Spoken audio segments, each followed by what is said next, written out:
Welcome to another edition of the D3Con podcast. This one is going to be in English again because we have a very interesting guest from Denmark. This is the CEO of a company called Adnami. Some of you might have heard of it before, some won't, but today we're going to learn a lot about it and what he's building with Adnami. And his name is Simon Kvist Gaulshøj. Welcome and hello to Copenhagen. I'm thinking you're in Copenhagen right now, right, Simon? Yeah, yes, that's correct. Thanks, Thomas. At the moment, I'm in Copenhagen, and thanks for the introduction. And well done on pronouncing the name. That's not an easy one with the weird Danish letter Ø in the middle there. Yeah, so that's appreciate you having me. That's what you expect from a Danish guy, to have a complicated name to pronounce. I guess so. Yeah. Parents didn't really think about that when they chose the name for me. At least the first name Simon is pretty easy to say, and I think we're gonna leave it at that and say Simon and Thomas for today. Let's go with that. Nice meeting you, Simon. Let's start with you as a person before we get into Adnami a little deeper. Tell us a little bit about you, how you got to be the CEO of Adnami. What led you into building a very interesting and fast-growing, I'm guessing, digital marketing startup? Yeah, thanks. Happy to give a little bit of an intro, as I'm sure there won't be many people on the podcast here who will know about Adnami already. So this is a good opportunity for us to spread the word. I've been in the industry for over a decade, almost a decade and a half. Where I've been in AOL and a video business called Go Viral. That was bought by AOL back in 2011. And I've been in a company called Audience Project, working with selling data. And now I'm in Adnami. Which is, so Nami, as I was just explaining before we went on air here, that Nami is the Japanese word for wave. Many people know it from tsunami, but which just means big wave. I hope that we are not as violent as a tsunami, but that's the explanation of the name and why we're called that. The reason for why I went into this business was really just a great opportunity. I've always known or felt in myself that at some point I wanted to become an entrepreneur. I knew that. I don't know if it's something you become or something that you maybe are. I've always known it, or something you've always been.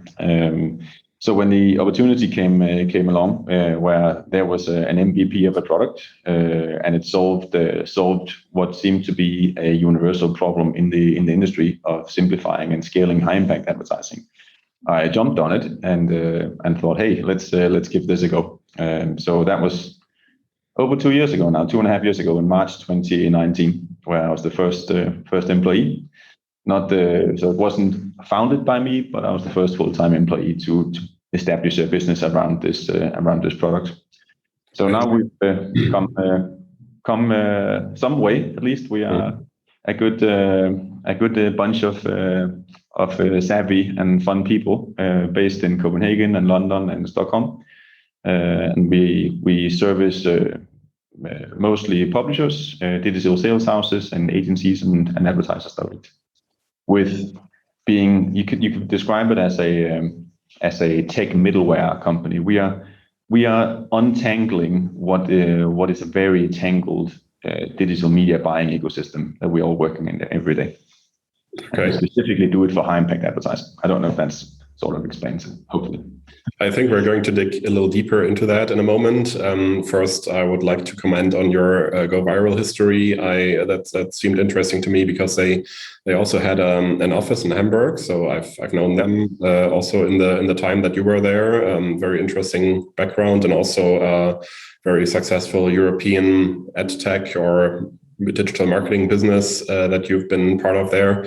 Very interesting background.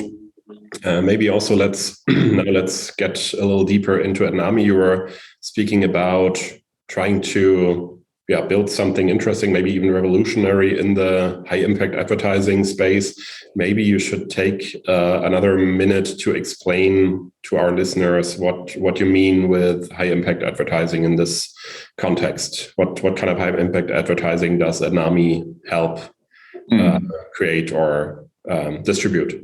Yeah, sure. We're taking a different approach to that category, where high impact advertising, it's not a new concept. Everyone sort of gets it. It's high impact format. It means skins, takeovers, scrollers, vertical video formats.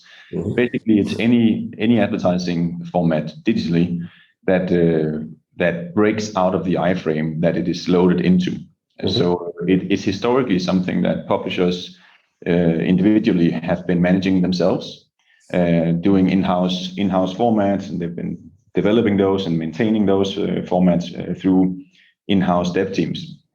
Or it has been owned by aggregators or walled gardens or networks. They can explain or describe them in many ways, where media businesses have set up big sales teams to sell high impact inventory across a network of publishers. Just Premium, InSkin, Teats. There are AOL Go Viral was also one of them with a special video format 10 years ago.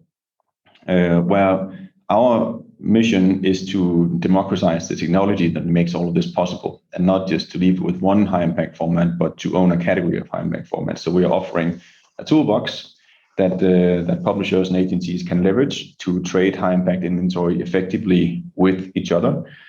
Without doing it through a new platform. We're not introducing a new SSP or DSP.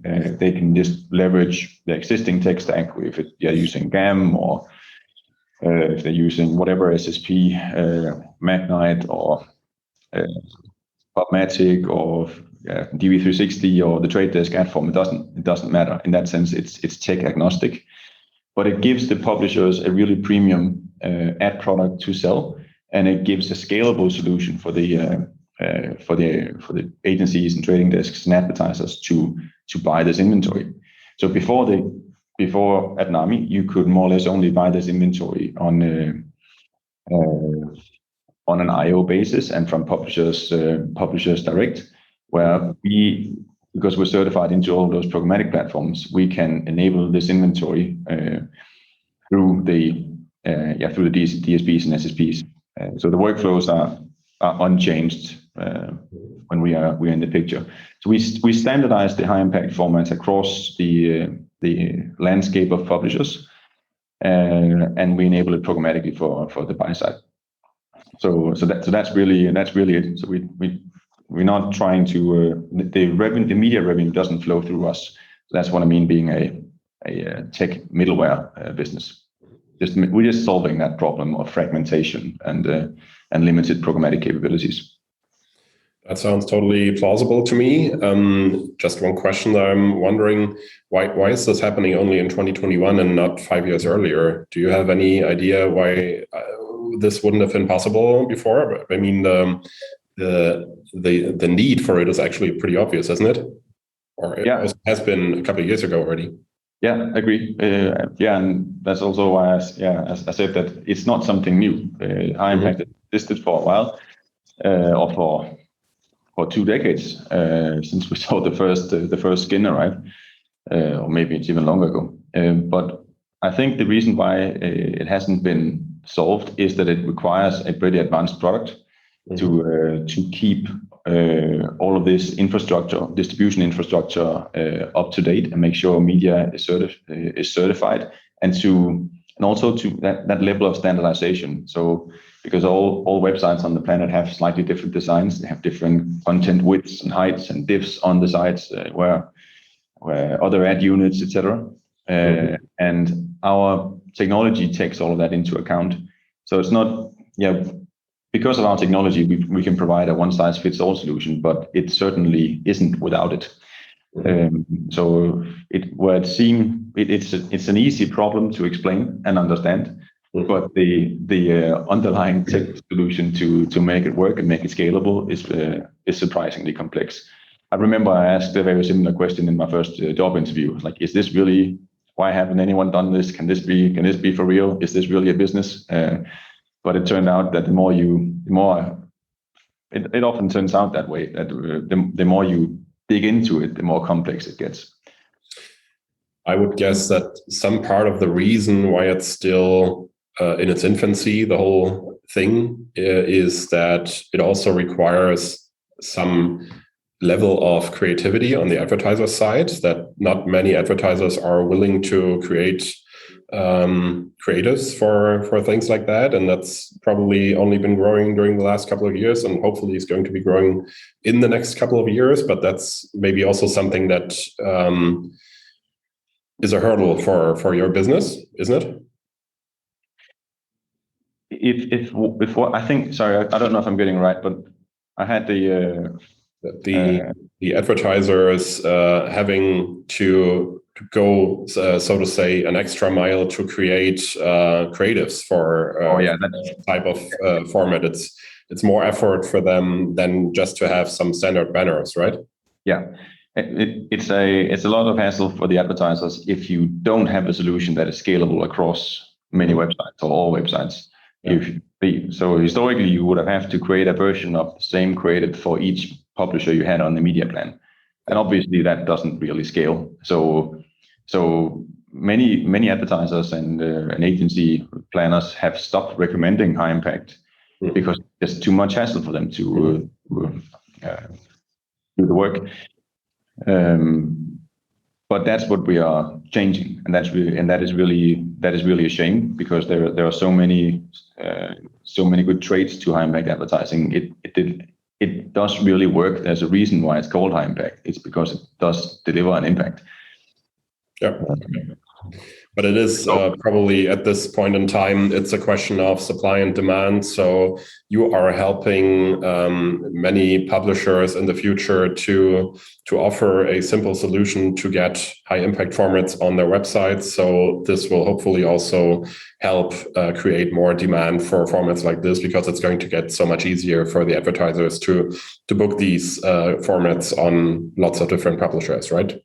Yeah, one thing is the distribution infrastructure, getting that in place so it's easily booked. And another thing that we're helping them with is to also produce the creative against those specs, so those creatives become a one-size-fits-all. There are certain requirements for the creative. They need to act responsively, so they are, like, in a way, fluid, and they adjust themselves to fit the environment they are loaded into.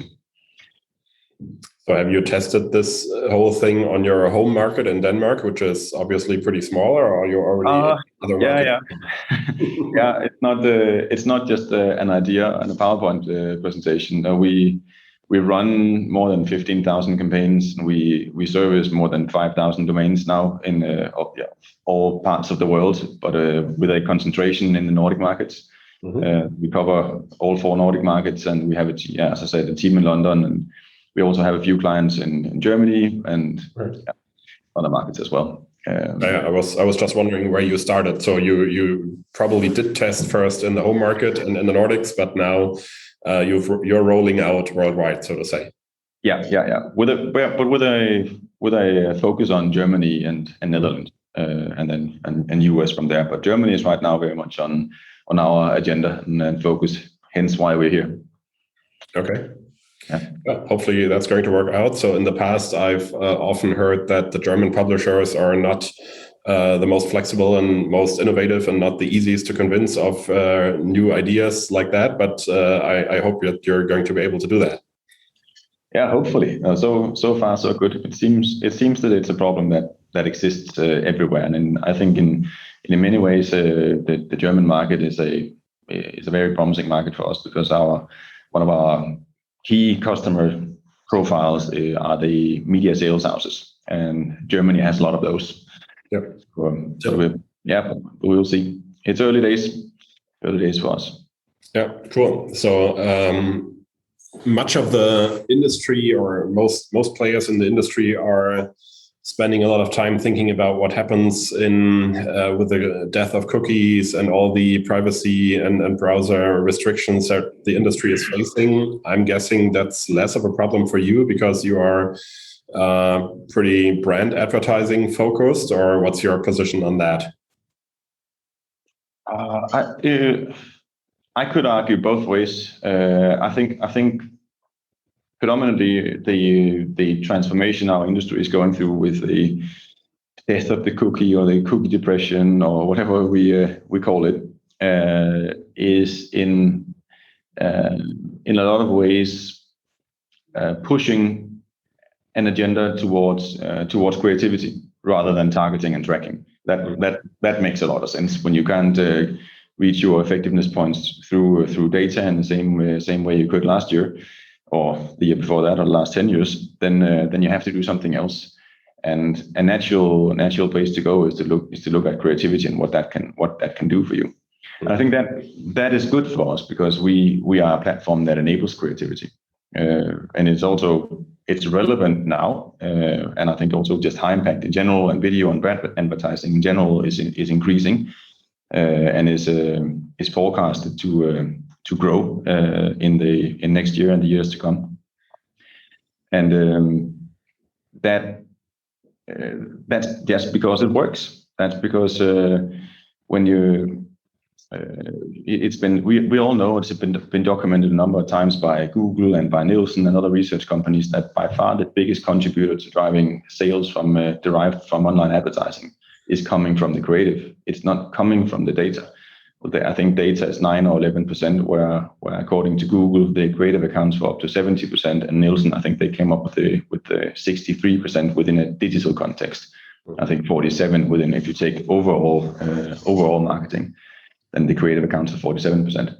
But it is by far the biggest contributor to driving sales from ads. But in the past, it's a little bit like when you're speaking to people from the industry, especially young people in the industry, younger than me, not that old, where their first job was to be an ad ops person or programmatic specialist or a media planner, and it's almost like they forgotten what advertising was about, or maybe they never learned what advertising was about.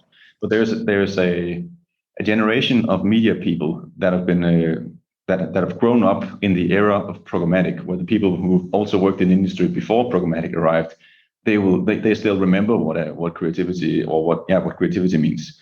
Whereas if you've been working or your entire career in the programmatic era, then I think you will see advertising as the sum of automation, platforms, algorithms, data.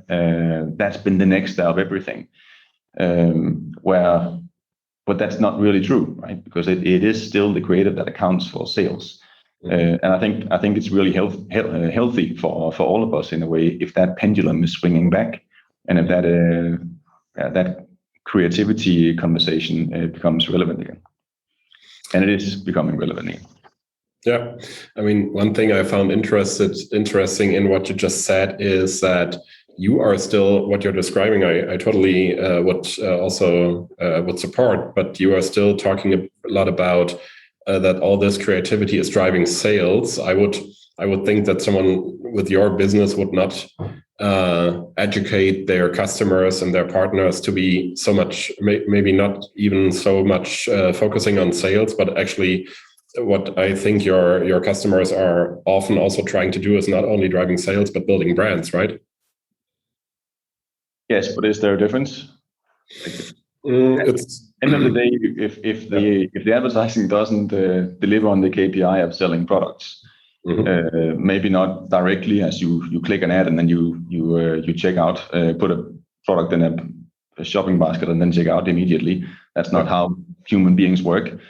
But it has to connect those two dots. And I think absolutely the brand advertising is a very important driver of that. There's even some theory behind that. I think I can't remember the scientists. Maybe you can help me. But I remember the point, which is that 60% of your advertising budget should go to upper funnel activities. I think it Les Binet and someone else wrote that piece. It's an old piece, but I think it still holds water. If you don't have those upper funnel activities, then the lower funnel activities probably aren't going to work as well. It has to always be a mix. And what is some of the changes that we are seeing, or everyone is seeing, is that the eyeballs are literally dying from TV. They are just getting older and older and dying, and not many new ones are coming in. The pandemic has also accelerated this, where people haven't been moving around as much. So the eyeballs on outdoor has also been declining, where everything digital has increased. Yeah. So I think those are some of the factors that are driving it. Yeah, absolutely. I mean, you're certainly right that performance marketing and brand marketing ideally go hand in hand, and building brands and driving sales is definitely nothing opposites, but it should go hand in hand and work together. And as I'm understanding you correctly, you are thinking that Adnami is supposed to work as well for brand advertiser, or for brand advertisers focused on brand building, also as for advertisers that are focused on performance marketing, so to say, right? It's kind of a myth that we spend a little bit of energy trying to bust the myth that high impact advertising is only for branding and upper funnel, the big TVC and video campaigns. It's a very strong instrument to do that and to deliver, to move the needle on those KPIs. Mm-hmm. But it is also, we have really interesting cases on how you can have DCO tracks working in a high impact context, in a high impact format. I sometimes use the analogy that there's this. I watched the documentary with my son on Animal Planet, where it was about this deep sea squid octopus that lives on about 800 meters depth. So it's pitch dark where it lives, and there are not many of them. They move around really slowly. So they only meet another creature of the same type once or twice in their lifetime. Mm-hmm. So when they meet, it's this very special moment, and they just instantly mate. They have and they don't care what sex it is. They just have sex. They want to make the most out of the opportunity and don't want to miss that opportunity. And that's really the point. And now I'm coming to why that is an analogy to media. But the thing is that if you have a very hyper targeted campaign, or you have a very niche target audience, and all of your data is working correctly for you, so now you have this opportunity to show your ad to this very high value user, then you don't want to waste or miss that opportunity by showing them a small ad that no one notices or engages with. Then you want to make sure that it gets noticed, gets seen, and then they spend time with it. Mm-hmm. Okay, makes sense. Nice analogy to the animal kingdom. That's going to stay in your head now for a while. Hopefully, not only mine, all the viewers as well. One other thing that I was wondering, I mean, when you're talking to publishers, it's generally not the worst thing that you can tell them high impact advertising, that it's relatively high priced, it makes a good CPM. That's probably something that is not very difficult to motivate publishers to think about things like that, because they want to increase their CPM. Is that the main reason why publishers use and like your product, or are there other things that they would be considering in this situation when they think about working with Adnami? That's a strong driver. Increasing yield and increasing revenue are the biggest drivers, definitely. The ability to turn on their inventory with high impact formats in the programmatic channels, so that can become part of the pre-bid or the header bidding setup, and push up prices in the general auction, is a massive USP and opportunity for them. It's also the fact that they become part of something that goes beyond themselves. They understand the standardization piece. That is all of the problem of publishers, or one of the problems of publishers, is that they've always been really kind of bad at collaborating.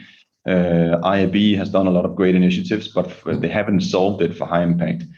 So this high impact inventory is fragmented across the different publishers. And when they work with us, they understand, okay, now I become part of a high impact ecosystem, but I don't give away my inventory to a third party to sell. I still have complete control and power over selling this inventory to the advertisers I want to sell to. That is an opportunity. And thirdly, it's the creative tools. Publishers, not all publishers at least, have their own studio teams and have those offerings to their direct advertisers of being able to produce the ads, build the ads so they behave responsibly, include video and interactivity capabilities, everything that is really expected today. But we make that really simple for them through not just templating the formats, but also templating creative designs, HTML templates, and we have a tool to also do that on a self-service basis.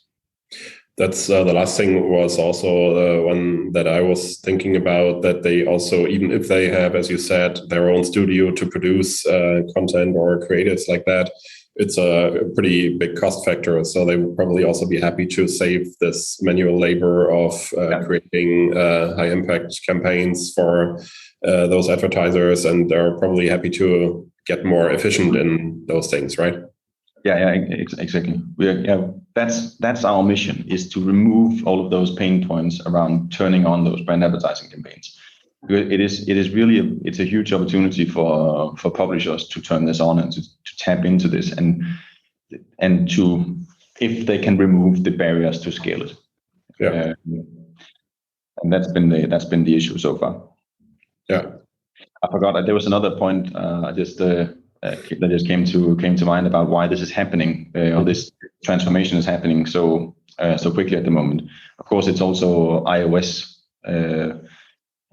They changed into iOS 14.5. Mm-hmm. Is also driving this shift. This means that advertisers are experiencing the pricing on the in-app platforms, the Facebooks, the Instagram, the WhatsApp, all of them are going up. Apparently, prices on Facebook have gone up with about 30% from January to October in 2021 alone, and that's a big number. 30% is a big price increase, and it forces advertisers to. They're not going to just find another 30% and give that to Facebook to get the same level of sales in their business. They're gonna be forced to look at other avenues to drive those results, I think. And I don't think that's going to slow down. Of course, Facebook and those platforms are doing everything in their capabilities to work around those technical challenges. But so far, the last I saw was that only 6% of Americans are allowing apps to track. I think it's 12% globally.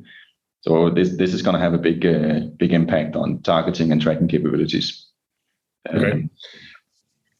So what's your view on general measurement and metrics? What do you think an advertiser, but also a publisher? I mean, publisher probably is going to look very hard on eCPMs, but what do you think the metrics are for this, the kind of format, the kind of advertising, the kind of high impact that you are doing, the advertiser should be using? Is there anything that you are also changing in this regard?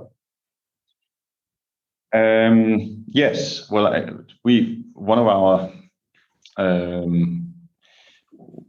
one of the things that we always lead with when we meet clients is that we say we need to talk about attention. Mm-hmm. As a metric. We need to understand the human element of how people consume ads online. Mm-hmm. The key metrics we are working with, all of us in our daily lives, are impressions and clicks and conversions and viewability, BTRs. But those are all very technical metrics, and while they're great and they do give, they're valuable. I'm not arguing that they're not. But we're saying that if you look at attention to complement the other metrics, then you get a completely different understanding of what good looks like. Mm-hmm. Ironically, the formats that have the highest level of attention also have the formats that have the highest level of viewability also, they have the lowest attention. Okay. But the metrics are gaming us to buy the inventory with highest viewability, even if that is not what is driving the biggest human impact. So if no one really notices it and lays eyes on it and stay with it, engage in the content, then what's the value of it? Then it might be viewable, but it doesn't really matter. So attention is a massive conversational topic for us. We can see that across the board, high impact formats deliver 10 and in some cases up to 40 times more attention per CPM compared to standard display ads. And then this should be compared into to other media channels, YouTube and social and even TV, and it actually stacks up against YouTube, and TV is still looking better. We are constantly updating the database with refresh studies. We work with two different research partners, one being Lumen Research out of London, document these things. But that is transforming the way that our clients are looking at how they're buying media. But it's not, well, attention is the tricky thing with that is that you have to use eye tracking technology to measure it, and then again it costs money. So what is important for us is that we are providing a solution where we are measuring that on all campaigns without having that cost base. So we are building estimated attention graphs together with Lumen, which is separate to or specific for each of our advertising formats. So the attention is different on a skin format versus on a mobile interscroller versus a social display ad or any other ad. They all have different attention models behind them. Yeah. But even it would also make sense to separate that even further out and say a brand should have its own attention graph measure their ads with, because it's very different if you are Adidas or PlayStation, or if you are selling pharmaceuticals or pet food.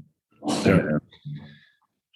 Very interesting space. I think that's still going to be a huge opportunity even for the next decades, not only to have, as you just said, eye tracking, but even probably brain tracking and really measuring for people that see an ad but don't click and also don't buy within the next few weeks, but still it leaves some impression in their mind and they somehow remember the brand and it has some impact, but you can't really measure it. You can try with the things that you just talked about, but it's still, I think, a huge opportunity to work on for probably the next generation after us to do a lot of interesting things there, how advertising really impacts people and what really the traces that leaves in their brain probably. Yeah, I agree. I think if we fast forward 2, 3 years, 4 years, then I think, and we look back, I don't think we can recognize ourselves. Then I think everything will just have changed, and I think for the better. Yeah.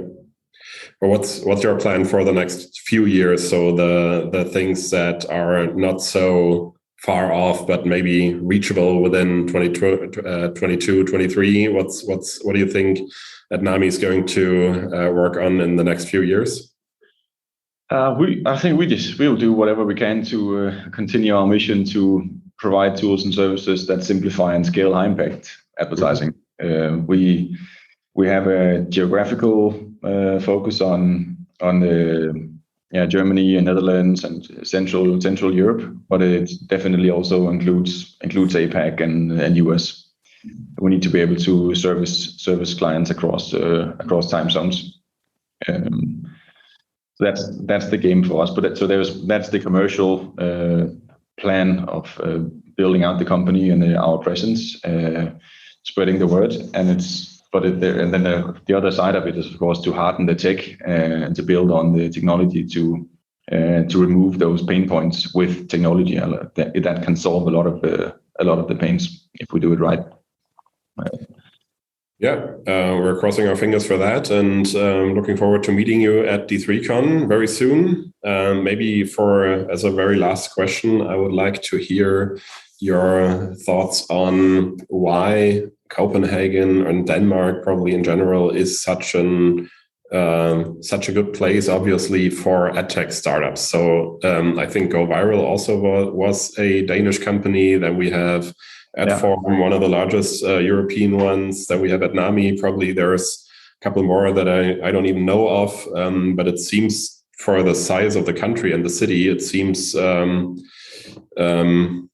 greater than it should be. What do you think it is?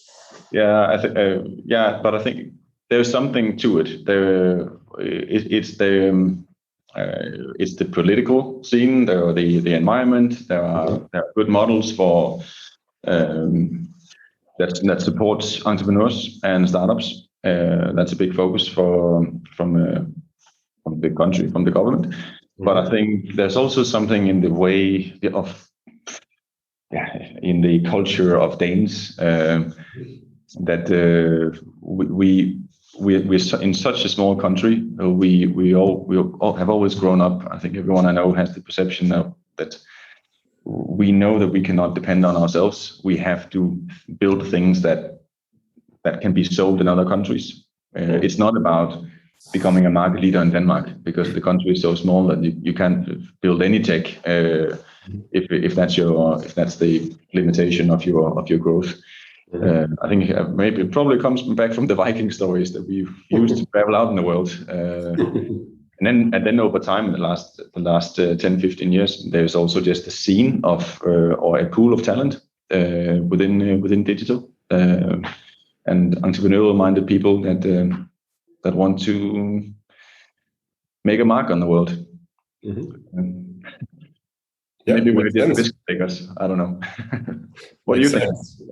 As I said, we wish you all the best for your future and Adnami's business, and looking forward to seeing you at the D3Con, not only in the audience, but you're also presenting Adnami there, and I'm looking forward to seeing that. Thank you. I look forward to joining and presenting and hopefully meeting a lot of interesting people. And it looks like it's a fantastic conference you've built up, Thomas. So well done to you as well for doing that. Thank you. We're sure it's going to be great. Everyone's looking forward to meeting again after almost 2 years of not having any physical events in the digital marketing space. So we're very happy to seeing you and almost 2,000 people at the D3Con in November. Absolutely, yeah. This is going to be my first event for over 2 years. So very much looking forward to that. Nice, great honor to have you there as your first event after the pandemic. Yeah, but hey, thanks very much for having me on the podcast. This was a pleasure, and also thanks to everyone out there listening. I hope it was meaningful. Otherwise, find me at the conference. I found it very interesting. Thank you very much, Simon. Have a great day and see you soon in Hamburg. You too. Thank you. Cheers. Bye. Bye. Schon angemeldet für unser nächstes Event? Wenn Sie auf unserer Webseite d3con.de/Anmeldung den Rabattcode Podcast eingeben, erhalten Sie 50 € Rabatt auf alle Tickets. Wir sehen uns bei der D3Con.